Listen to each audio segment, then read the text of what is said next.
এক ছিল ঘন জঙ্গল, সেখানে থাকত এক শক্তিশালী গরিলা আর এক চঞ্চল বানর।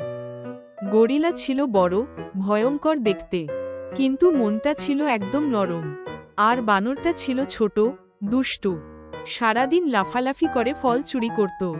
একদিন জঙ্গলে প্রচণ্ড ঝড় বৃষ্টি শুরু হলো, গাছ ভেঙে পড়ল, নদী ফুলে গেল, সব পশু পাখি ভয় পেয়ে গেল। ছোট বানরটা একটা গাছের মাথায় আটকে গেল, নামতে পারছে না। তখন গরিলা ঝড় বৃষ্টি উপেক্ষা করে দৌড়ে গেল, বড় গাছের ডাল ভেঙে বানরটাকে উদ্ধার করল।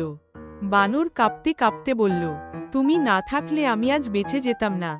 গরিলা হেসে বলল, বন্ধুত্ব মানে শক্তি ভাগাভাগি করা, ভয় নয়। এরপর থেকে গরিলা ও বানর হয়ে গেল সেরা বন্ধু। গরিলা বানরকে রক্ষা করত, আর বানর তাকে হাসাত।